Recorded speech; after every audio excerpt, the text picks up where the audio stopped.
दोस्तों, ये कहानी दिल्ली के एक फ्लैट की है जहां पर राजेश अपने परिवार के साथ शिफ्ट करता है। राजेश ने उस फ्लैट को किराए पर लिया था। यह कहानी मेरे एक सब्सक्राइबर ने मुझे भेजी है। अगर आप भी अपनी कहानी मुझे भेजना चाहते हैं contact.abhesha@gmail.com पर भेज सकते हैं। राजेश उस फ्लैट को लेकर काफ़ी एक्साइटेड था क्योंकि फ्लैट का लोकेशन बहुत सुंदर था। वो फ्लैट एक सोसाइटी के अंदर बना हुआ था जहां पर हर तरह की सुख सुविधा थी। राजेश सोच रहा था कि अब उनके बच्चों को एक अच्छा माहौल मिलने वाला है। एक अच्छी सोसाइटी में मेरे बच्चे पलेंगे तो उनका डेवलपमेंट काफ़ी अच्छा होगा। उसी बिल्डिंग में शिवम और उसकी फैमिली भी रहती थी। सुबह जब राजेश सोसाइटी में मॉर्निंग वॉक के लिए निकलते, शिवम भी उसी वक्त मॉर्निंग वॉक के लिए आता था। इसलिए दोनों में दोस्ती हो गई थी और रोज सुबह दोनों बातचीत किया करते थे। कुछ दिनों तक सिलसिला काफी अच्छा चला। दोनों सुबह मिलना, दोनों साथ में वॉक करना और साथ बैठकर कुछ देर बातें करना, ये दोनों को बहुत पसंद था। कुछ दिनों तक सब कुछ अच्छा चल रहा था, लेकिन अचानक राजेश गुमसुम रहने लगता है। वह सुबह मॉर्निंग वॉक के लिए आता, लेकिन शिवम से बातें नहीं करता, न शिवम के साथ घूमता। शिवम को भी काफी अजीब लग रहा था कि राजेश जो मेरे साथ रोज मॉर्निंग वॉक करता था, मेरे साथ बैठता था, अब वो मुझसे बातें क्यों नहीं करता। शिवम राजेश से पूछता भी है कि आजकल तुम बहुत बदले बदले लगते हो। राजेश कहता है वर्क लोड है जिसकी वजह से मैं तुम्हें समय नहीं दे पा रहा हूं। शिवम को भी लगता है कि हो सकता है वर्क लोड की वजह से या ऑफिस के काम की वजह से राजेश जो है अच्छे से मेरे साथ टाइम स्पेंड नहीं कर पा रहा है। एक दिन राजेश अपने घर के ड्राइंग हॉल में बैठकर टीवी देख रहा था। राजेश के बच्चे राजेश से पूछते हैं, पापा आप ड्राइंग हॉल में बैठते हो और ड्राइंग हॉल में ही रात में सोते हो, आप अपने कमरे में क्यों नहीं सोते। राजेश कहते हैं कि बेटा कमरे में सोने में मुझे अच्छा नहीं लगता है, इसलिए मैं यहीं पे खुले में सो लेता हूं। किसी तरह से राजेश बात को टालना चाहता था। उसके बच्चे भी ज्यादा कुछ नहीं पूछते हैं। राजेश की पत्नी राजेश के पास आती है और कहती है आप बच्चों से झूठ क्यों बोल रहे हैं। राजेश की पत्नी कुछ कहती उससे पहले ही राजेश बातों को गोल गोल घुमाकर टाल देते हैं। कुछ दिनों के बाद शिवम देखता है कि राजेश अपने घर के सामान को ट्रक में लोड कर रहा है। शिवम राजेश से पूछता है कि तुम अपने घर के सामान को ट्रक में क्यों लोड करवा रहे हो। राजेश कहता है कि हमें एक नया फ्लैट मिल गया है, अब हम वहां शिफ्ट करेंगे क्योंकि वो फ्लैट इस फ्लैट से काफी अच्छा है। शिवम को काफी अजीब लगता है क्योंकि राजेश ने 6 महीने पहले ही उस फ्लैट में शिफ्ट किया था। शिवम सोचता है कि केवल 6 महीने में ही राजेश ने फ्लैट चेंज क्यों कर दिया।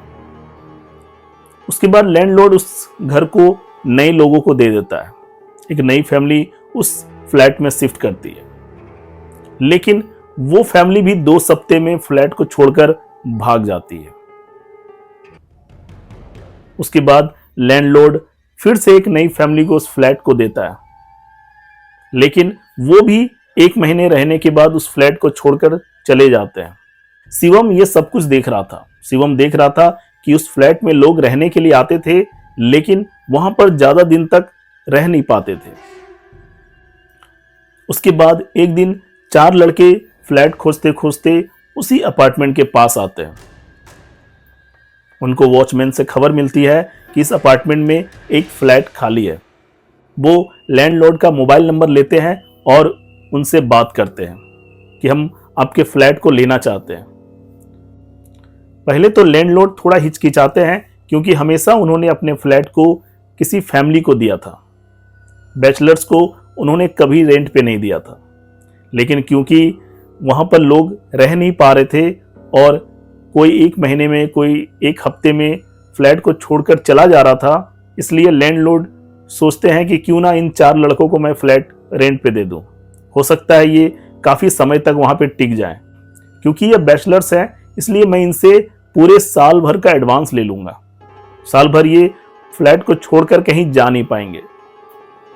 लैंडलॉर्ड उनके सामने ये शर्त रख देता है कि पूरे 1 साल का अगर तुम लोग एडवांस दे पाओगे तो तुम लोग फ्लैट में रह सकते हो। वो चारों बहुत मजबूर थे क्योंकि उनको कहीं फ्लैट नहीं मिल रहा था। वो लोग 1 साल का एडवांस देकर उस फ्लैट में शिफ्ट कर जाते हैं। वो चारों लड़के उस फ्लैट में शिफ्ट कर जाते हैं।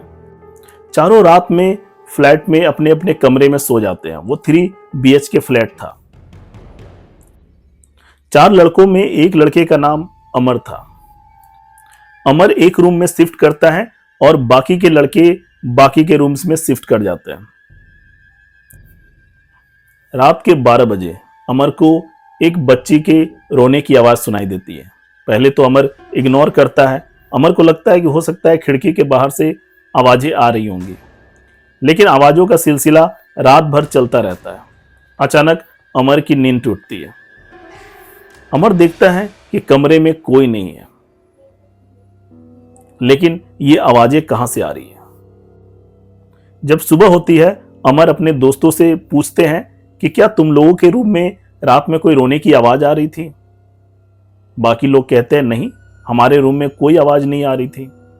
अमर कहता है कि लेकिन मेरे रूम में रात में किसी बच्ची के रोने की आवाज आ रही थी।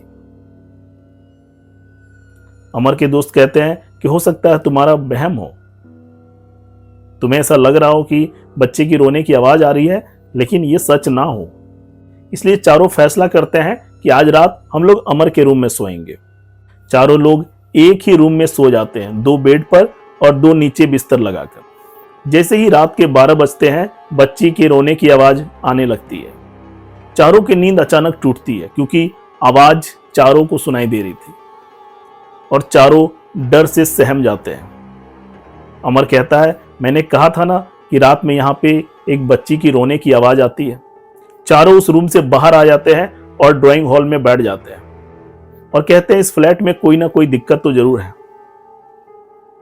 चारों मॉर्निंग में जल्दी उठकर सोसाइटी के गार्डन में जाते हैं, जहां शिवम पहले से एक्सरसाइज कर रहा था।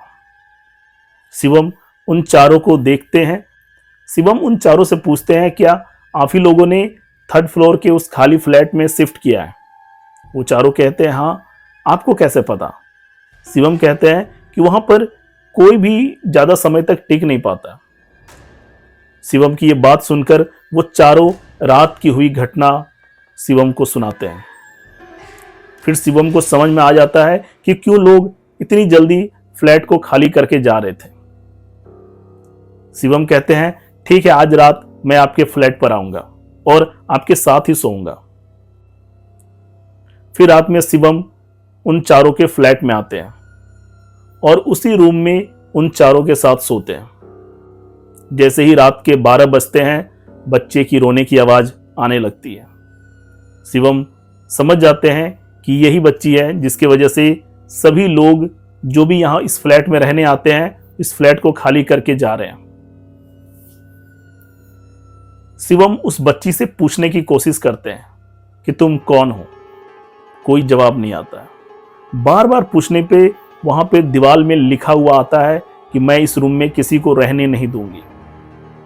शिवम समझ जाता है कि कोई आत्मा है जो इस रूम में है और वो नहीं चाहती कि कोई और इस रूम में रहे। शिवम के बहुत समझाने के बाद भी वो आत्मा उस रूम को छोड़कर नहीं जाती है।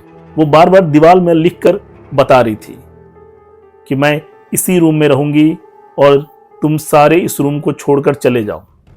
उसके बाद जब मॉर्निंग होती है तो शिवम लैंडलॉर्ड को कॉल लगाता है और उनको सारी बात बताता है।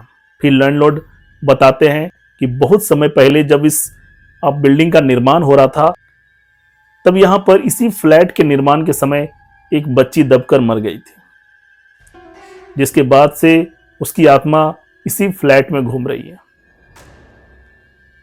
चारों बहुत डर चुके थे। चारों को समझ में नहीं आ रहा था कि अब वो क्या करे। शिवम कहते हैं कि मेरे पास एक प्लान है। वो बच्ची जो भी है वो चाहती है कि तुम लोग उस रूम में ना रहो। वो तुम लोगों को हार्म नहीं पहुंचाना चाहती है, तुम लोगों को कुछ करना नहीं चाहती है। वो केवल चाहती है कि उसके रूम में कोई ना रहे। तुम लोग एक काम करो, तुम लोग उसके रूम को खाली कर दो। 3 BHK फ्लैट है, 2 रूम में तुम लोग शिफ्ट हो जाओ और एक रूम को स्टोर रूम बना दो, जहां पर जितने भी फालतू सामान है उस सामानों से उस रूम को भर दो। चारों दोस्त यही करते हैं। उनके साथ जो भी सामान था जो स्टोर रूम में रखने लायक था, उन सारे सामान को वो उस रूम में शिफ्ट करवा देते हैं, रखवा देते हैं। पूरा रूम भर जाता है। उसके बाद चारों दोस्त बाकी के दोनों रूम में शिफ्ट कर जाते हैं और उस स्टोर रूम को लॉक कर देते हैं।